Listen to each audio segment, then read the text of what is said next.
फकीर आदमी है, झोला लेके चल पड़ेंगे जी। लेकिन पूरी दुनिया में आपने ऐसा कोई फकीर देखा है जो 1,40,000 का चश्मा लगाता हो, खुद घूमते हैं 12 करोड़ की मर्सिडीज में, मतलब भिक्षा मांगकर यहाँ पर फॉरेन टूर भी कर लिए और डिजिटल कैमरा भी खरीद लिया डिजिटल कैमरा के रिलीज होने से पहले। और नरेंद्र मोदी अपने आप को गरीब ही नहीं, बहुत गरीब परिवार का बताते हैं। मित्रों, मैं बचपन में रेल के डिब्बे में चाय बेचता था। वाह, क्या फकीरी है। वो भगवान है हमारे, हम उनकी पूजा करते हैं। सच तो ये है दोस्तों कि ये लोग हमारे हिंदू धर्म को ही तोड़ने मरोड़ने लग गए अपने नफरतखोर एजेंडा को फैलाने के लिए।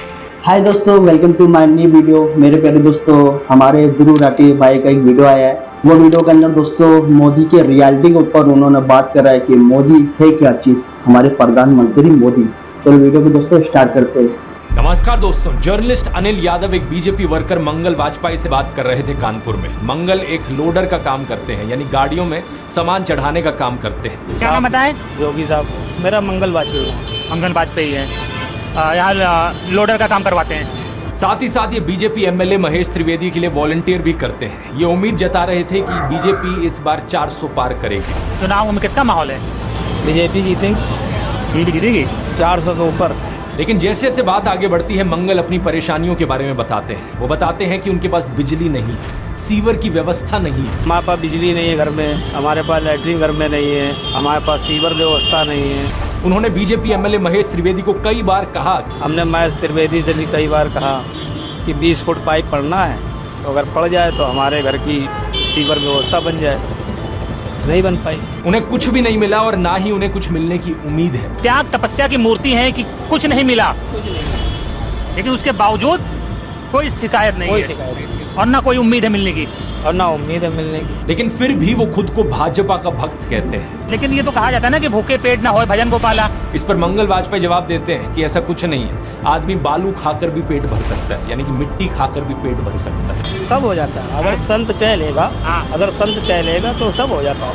बालू खा के पेट भर लेता हो। इन्हें कोई शिकायत नहीं है। प्रधानमंत्री मोदी को एक परमात्मा मानते हैं, उनकी पूजा करते हैं। ऐसा कैसे हो सकता है कि एक पॉलिटिशियन को लेकर लोग इतने अंधे हो गए हैं? और ये इकलौते नहीं है, मैंने पिछले वीडियो में आपको उसके कई और उदाहरण दिए थे। बीजेपी के टिकट पर तो कुत्ता भी खड़ा हो जाए हम जिता देंगे। ये सच है, अगर कुत्ता भी आएगा उसको भी जिताएंगे। तो फिर अंधविश्वास नहीं, भक्त हैं, अंधविश्वास नहीं है, हम भक्त हैं। नहीं, महंगाई मेरे हिसाब से कोई ज्यादा नहीं हुई।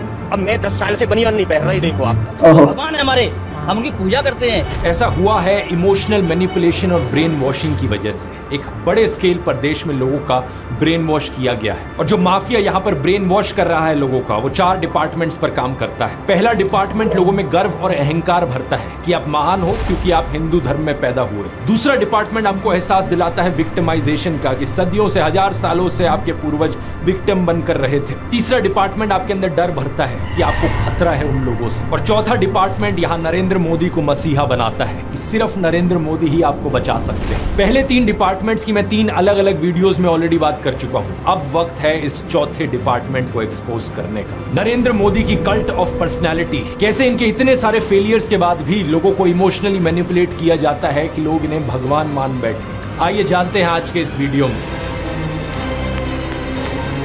मजा आएगा भाई। जून 2013 की बात है दोस्तों। राइटर नीलांजन मुखोपाध्याय ने एक किताब लिखी नरेंद्र मोदी के ऊपर। ये एक बायोग्राफी थी। इस किताब में लिखा गया कि कैसे नरेंद्र मोदी जब 6 साल के थे, वडनगर रेलवे स्टेशन पर गुजरात में वो चाय बेचा करते थे। ये चाय बेचने वाला किस्सा तभी से लेकर नरेंद्र मोदी की संघर्ष की कहानी का ये एक मेजर टॉकिंग पॉइंट रहा है। 2015 में जब टाइम मैगजीन ने प्रधानमंत्री मोदी का इंटरव्यू लिया तो उन्होंने बताया कि कैसे वो एक बहुत गरीब परिवार से आते थे, कैसे बचपन में वो चाय बेचा करते थे रेलवे स्टेशन पर। इनकी एग्जैक्ट लाइनें सुनिए। मैं पॉवर्टी में पैदा हुआ हूँ, बचपन में मेरा पूरा बचपन पॉवर्टी में बीता है। मेरे लिए पॉवर्टी एक तरीके की पहली इंस्पिरेशन थी मेरी जिंदगी में। लेकिन कितनी सच्चाई है इन बातों में, बहुत से लोगों ने टाइम टू टाइम सवाल उठाए हैं। जैसे कि नरेंद्र मोदी के बचपन की ये फोटो देखिए। वे 1950 यानी 1950 में पैदा हुए थे। क्या उस समय किसी गरीब परिवार में पैदा हुए बच्चे के पास ऐसे कपड़े होंगे? जरा खुद ही सोचकर देखिए। सूट तक पहन रखे हैं इन्होंने अपनी बचपन की फोटोज में। मैं खुद 1994 में एक मिडिल क्लास फैमिली में पैदा हुआ हूँ, लेकिन मेरी तो बचपन की ऐसी कोई फोटो नहीं मिलेगी आपको जिसमें मैंने कोई सूट पहन रखा। और नरेंद्र मोदी अपने आप को गरीब ही नहीं, बहुत गरीब परिवार का बताते हैं। इंडिया टुडे ने इनकी पुराने घर की एक फोटो पब्लिश करी थी, स्क्रीन पर देखिए। बहुत बड़ा घर नहीं है, लेकिन क्या आपको ये 1950s की किसी बहुत गरीब परिवार का घर दिखता है। परिवार में नरेंद्र मोदी के 5 भाई और 1 बहन है। 2 साल पहले नरेंद्र मोदी के छोटे भाई प्रहलाद मोदी ने कहा था कि उन 5 भाइयों में से जिसका नंबर लगता था वो मदद करने चले जाता था। उनके पिता ने पूरी जिंदगी चाय बेची, उन 5 भाइयों और 1 बहन को बड़ा किया। इसलिए नरेंद्र मोदी को चाय बेचने वाले का बेटा कहना चाहिए। ये पत्रकारों की गलती है। सब भाइयों ने चाय बेची है, मेरे पिता ने पूरी जिंदगी चाय बेची, पूरी जिंदगी। इसीलिए कहा जाए तो चाय बेचने वाले का बेटा कहना चाहिए, चाय बेचने वाला नहीं कहना चाहिए। ये पत्रकारों की गलती है। 2014 में कांग्रेस नेता अहमद पटेल ने कहा था कि नरेंद्र मोदी कभी चाय वाला नहीं थे, बल्कि वो एक कैंटीन ठेकेदार थे। अब कांग्रेस की बात पर कितना यकीन किया जाए नहीं किया जाए, लेकिन 2021 में बीजेपी ने भी ये कैंटीन वाली चीज अनइंटेंशनली एक्नॉलेज करी थी। रेलवेज मिनिस्टर अश्विनी वैष्णव ने इंस्ट्रक्ट किया ऑफिशियल्स को कि वो वडनगर रेलवे स्टेशन पर एक कैंटीन को ब्यूटीफाई करें। इंडिया टुडे के आर्टिकल में यह क्लियरली लिखा हुआ है और इसके नीचे एक फोटो भी लगी है इस टी स्टॉल / कैंटीन की जो नरेंद्र मोदी के पिता चलाया करते थे। हाल ही में लिखे गए CNN के इस आर्टिकल को देखिए। नीलांजन मुखोपाध्याय खुद कहते हैं कि मोदी की जो पॉवर्टी की कहानी है वो ग्रॉसली एग्जैजरेटेड है, यानी कि बहुत बढ़ा चढ़ा कर लोगों को बताई गई है। इतना ही नहीं, एक दूसरे आर्टिकल में नीलांजन बताते हैं कि नरेंद्र मोदी के पिता के पास इतने पैसे थे कि वो मोदी और उनके भाइयों को स्कूल भेज पाए। और स्कूल जाने का मतलब था कि वो कहीं और फुल टाइम काम नहीं कर सकते थे, बस वो स्कूल के बाद अपने पिता का हाथ बटाया करते थे। ये सब सुनकर एक बहुत बड़ा सवाल आपके मन में आएगा कि ऐसी कहानियों को क्यों बढ़ा चढ़ा कर हमें बताया जाता है। नीलांजन कहते हैं ऐसा इसलिए किया जाता है ताकि इंडियन पब्लिक को एक आइडिया बेचा जा सके। मित्रों, मैं बचपन में रेल के डिब्बे में चाय बेचता था और आज आपके सामने खड़ा हूं।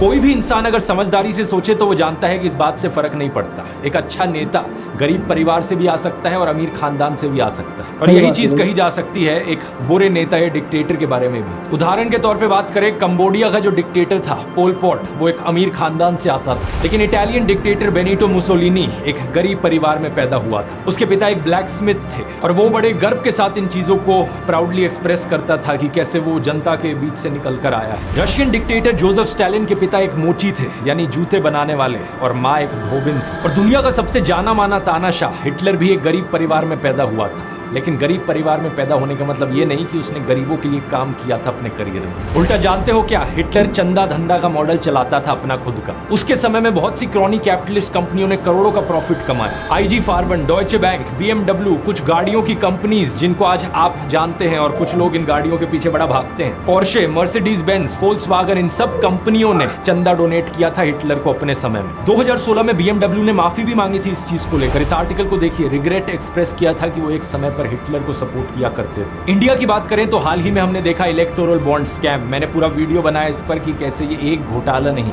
बल्कि घोटालों का भंडार था। बहुत सी कंपनियों को इससे फायदा हुआ और आम जनता को नुकसान। पिछले 10 सालों में प्रधानमंत्री मोदी के मित्र जैसे कि गौतम अडानी भरपूर तरीके से अमीर बनते रहे और देश के 80 करोड़ गरीब लोगों को 5 किलो मुफ्त अनाज लेने पर मजबूर कर दिया गया। बेरोजगारी और महंगाई ने गरीब लोगों की कमर तोड़कर रख दी है आज के दिन। अब तो ऐसी सिचुएशन आ चुकी है कि नरेंद्र मोदी खुद को गरीब परिवार का बताते हुए जिन राहुल गांधी को एलीट वर्क का प्रोजेक्ट करते थे, युवराज कहते थे, आज वही राहुल गांधी खुल्लम खुल्ला गरीबों को कह रहे हैं कि वो गरीबों के हैं और नरेंद्र मोदी अडानी अंबानी जैसे अमीर सेठों के हैं। अडानी को बिना मजदूरी बिना कुछ लाखों करोड़ रुपए देते हैं तो कहते देखो देखो देखो विकास हो रहा है।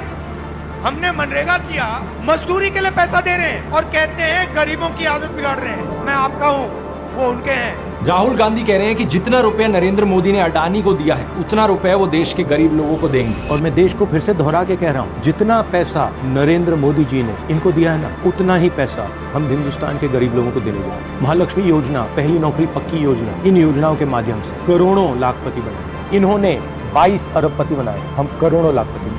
प्रधानमंत्री मोदी इसका ज्यादा जवाब दे नहीं पाए। उल्टा उन्होंने कोशिश करी थी ये कहने की कि अडानी अंबानी एक्चुअली में कांग्रेस के साथ मिले हुए हैं। राइट साहब कोशिश करें इस चुनाव में ये अंबानी अडानी से कितना माल उठाया है।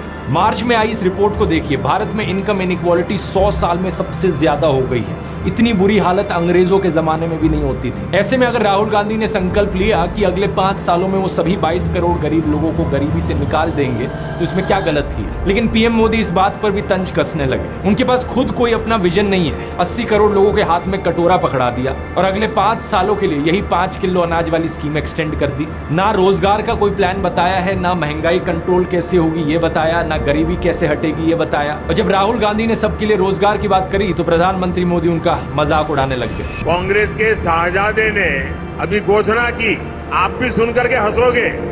सुनाऊं? जोरों से हंसना पड़ेगा आपको। और आपको ये भी मालूम कि ये टेम्पो में पैसा देते हैं, क्या ये आपका पर्सनल एक्सपीरियंस है क्या? फरवरी 2020 में गुजरात में नमस्ते ट्रंप इवेंट हुआ था तो गरीबों को छुपाने के लिए एक 1600 फुट लंबी दीवार बनाई गई थी। जरा खुद सोचकर देखो, 1995 से लेकर 2020 25 साल से गुजरात में बीजेपी की सरकार थी, जिनमें से 3 बार तो खुद नरेंद्र मोदी ही चीफ मिनिस्टर थे। लेकिन इनसे गरीबी नहीं हटाई गई, उल्टा ये गरीबों को छुपाने लग गए। G20 समिट के समय दिल्ली में भी यही हुआ था। कुछ बस्तियों को हरे पर्दे के पीछे ढक दिया गया था, यानी कि इन गरीब लोगों की मूवमेंट को भी रिस्ट्रिक्ट कर दी। इसी के तहत ये पूरी दुकानें यहाँ से ढक दी गई हैं। जो थोड़ा झुग्गी टाइप घर थे उनको भी ढक दिया गया है यहाँ पर। सोचिए कि ये कितना डीह्यूमनाइजिंग है। कोई आपसे कहे कि तुम अच्छे नहीं लग रहे, तुम तो एक दाग धब्बा हो। वो गोरे सेठ आ रहे हैं हमारे देश में घूमने, तुम्हें एक पर्दे के पीछे छुपा दिया जाएगा। कैसा लगेगा आपको ये सुनकर? उन गरीबों की सोचो, उन्हें कैसा लगा होगा। सीधा कहते हैं कि यहाँ से जाओ, उस गरीब को तो भगा सकते हो, उस अमीर को भगा के देखो ना। तो इन सब चीजों के चलते नरेंद्र मोदी की ये जो गरीब परिवार वाली ब्रांडिंग थी अब ये लगभग खत्म हो चुकी है। लेकिन उनकी कल्ट ऑफ पर्सनैलिटी का ये केवल एक हिस्सा है। दूसरा हिस्सा यहाँ पर आता है उनके परिवार को लेकर। व्हाट्सएप पर और गोदी मीडिया के जरिए आपको बार बार बताया जाता है कि नरेंद्र मोदी इतने महान हैं क्योंकि उन्होंने देश के लिए अपने परिवार को छोड़ दिया, अपनी पत्नी को छोड़ दिया। देखो, वैसे ये एक पर्सनल मामला है, किसी पति पत्नी की आपस में ना बने ये कोई बड़ी चीज नहीं है, बहुत से लोगों के साथ ऐसा होता है। लेकिन यही लोग खुद इस पर्सनल बात को बीच में लाते हैं इसे अचीवमेंट के तौर पर दिखाने के लिए। देश के लिए पत्नी को छोड़ दिया, कोई सेंस है इस बात का? पूर्व प्रधानमंत्री लाल बहादुर शास्त्री जी ने तो अपनी पत्नी को नहीं छोड़ा, तो क्या वो देश के लिए काम नहीं कर पाए? महात्मा ज्योतिबा फूले की पत्नी सावित्रीबाई फूले के बारे में तो सब जानते हैं, क्या उन्होंने देश के लिए महान काम नहीं किया? आपने अगर रामलीला देखी है तो उसमें भी देखा होगा कि कैसे सीता जी ने भी भगवान राम का साथ दिया वनवास में, और राम ने उन्हें बचाने के लिए क्या क्या नहीं किया। तो व्हाट्सएप यूनिवर्सिटी की एक ऐसी घटिया नारी विरोधी मानसिकता है जहां आप औरत को एक अड़चन की तरह देखते हो, जहां आप पत्नी को छोड़ देने को एक अचीवमेंट की तरह दिखाते हो। और केवल पत्नी ही नहीं बल्कि नरेंद्र मोदी के परिवार को लेकर भी व्हाट्सएप माफिया यही बात फैलाता है। अरे औरों की तो छोड़ो, नरेंद्र मोदी खुद इस बात को बार बार दोहराते रहते हैं। कहते हैं कि उन्होंने अपने परिवार को देश के लिए छोड़ दिया। मेरे देशवासियों, मैंने घर, परिवार, सब कुछ देश के लिए छोड़ा है। पंजाब केसरी अखबार ने तो उनकी चरण वंदना करते हुए उनकी तुलना भगवान बुद्ध और महावीर जैन से कर डाली। लेकिन इन लोगों से मैं पूछना चाहता हूँ, कभी भगवान बुद्ध ने अपना घर छोड़कर ऐसे बयान दिए क्या? सम्माननीय आदरणीय दीदी, आदरणीय दीदी, ओ दीदी।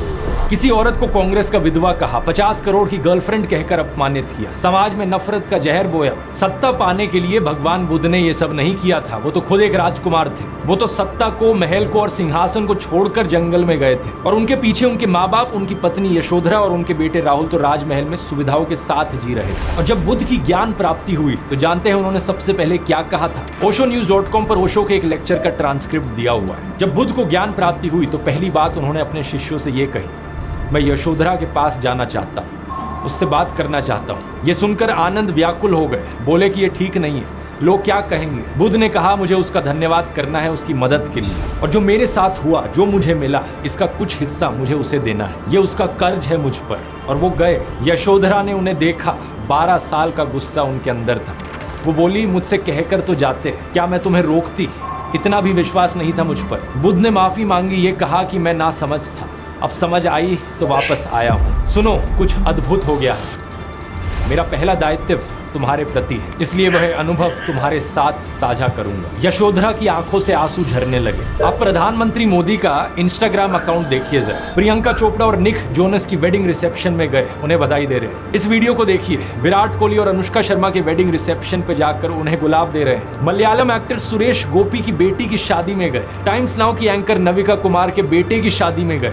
मुकेश अंबानी ने हॉस्पिटल खोला तो वहां बधाई देने पहुंच गए। इस न्यूज आर्टिकल को भी देखिए। नरेंद्र मोदी ने गौतम अडानी के बेटे करण की ग्रैंड एंगेजमेंट सेरेमनी को भी अटेंड किया। तो बॉलीवुड सेलिब्रिटीज और अमीर सेठों की शादियों में जाने के लिए बहुत समय है इनके पास।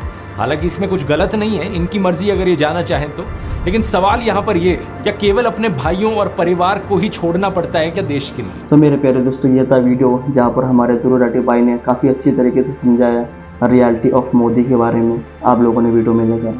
तो दोस्तों, अभी चुनाव चल रहा है, वोटिंग का दिन चल रहा है। आप सभी से यही निवेदन है दोस्तों कि आप सभी वोट देने के लिए जाइए और आप सभी दोस्तों वोट उसको ही दें जो आपकी ज़िंदगी बदले दोस्तों। तो मैं उम्मीद करता हूँ आप सभी को ये प्यारा सा वीडियो पसंद आया होगा। आप सभी को ये प्यारा सा वीडियो पसंद आया होगा तो एक लाइक कर देना, शेयर कर देना अपने प्यारे प्यारे दोस्तों में। एंड जो भी मेरे चैनल पर नया है प्लीज़ भाई लोग सब्सक्राइब करके जाना। मिलते हैं जल्दी नेक्स्ट वीडियो में, तब तक के लिए अपना और अपना परिवार का ध्यान रखना। जय हिंद, जय भारत।